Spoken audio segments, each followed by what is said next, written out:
Hi everyone, my name is Ojone Eche-Ameh. I am currently working with Edmonton Immigrant Association for my practicum placement, and my TED Talk today is focused on stereotyping and racial discrimination against the Aboriginal community, and also be touching a little bit on the impact. When I reflect on the word social injustice, one thing that quickly comes to mind is equal rights for all race, color, is equal rights for all race, color, or descent notwithstanding. Racial discrimination stems from social injustice.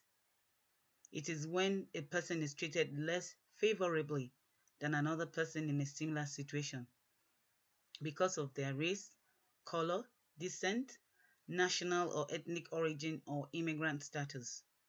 One race that's continued to face racial discrimination despite the ongoing awareness is the Aboriginal community.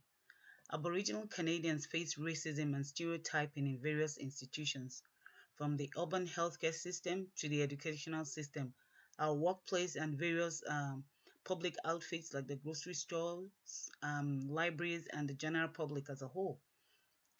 The stereotypes include comments like Indians don't work, they don't pay taxes, they are chugs, they are lazy, drunken welfare bums, they are chronically poor because they settle for handouts and they deserve what they get. They cannot change, and so on. Personally, I've heard this from different people and professionals alike. It's sad when you hear a comment like this from a case manager or somebody who is senior to you. Does this sound like what you have heard before? Or has it ever crossed your mind? When my family and I moved to Canada, we were told not to live in a certain part of town and not to associate with these Indians because of the stereotypes I just mentioned. Many average Canadians, immigrants inclusive, harbor these attitudes. Legacies of racist policies are also baked into government laws, and they continue to echo throughout our institutions. And the impact of these policies are very clear. Aboriginals are suffering more acutely than any other Canadian community by any economic and health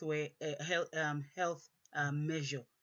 Proportionately, they massively overpopulate jails and the foster care system. Statistics also shows that they die sooner and they face the highest levels of poverty, disease, and violence. They are also the youngest, fastest growing group in Canada, with a median age of 28 compared to 41 for the rest of the population. In order to then develop a practice that is congruent with our ethical values, we as social workers must consciously be aware of this stereotyping of individuals and community as a whole by utilizing a framework that is free of oppression. Stereotypes are capable of blinding our judgment and creating a barrier that hinders the effectiveness of our work. Even when we think we are free of stereotypes, it is essential to do a self-evaluation and engage in reflective practice, as we are constantly bombarded by the media and surrounded by individuals and a community that holds and embraces all kinds of stereotypes. The solution is to embrace an anti-oppressive framework that embraces and accommodates our clientele, especially a community that has continued to suffer as a result of their past history and mishap. Empathy is key when working with someone from an Aboriginal community. When I read a story like Jill's or how she was treated during her practicum placement, or the story of a Manitoban man, Brian Sinclair, assumed to be intoxicated and sleeping it off. This man was left to die at the emergency after 34 hours because healthcare practitioners did not attend to him. Or when I observe the population of Aboriginal children in care, I see injustice. How can you and I fight injustice in our society? How can we influence our government policies?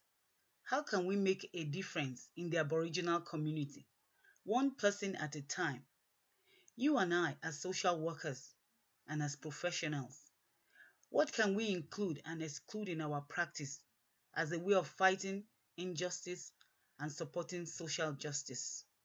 Social justice, in my definition, will include speaking and advocating for the vulnerable population, providing equal service, putting my stereotypes in the back burner, providing equal opportunities for all, and working empathetically to provide the required support.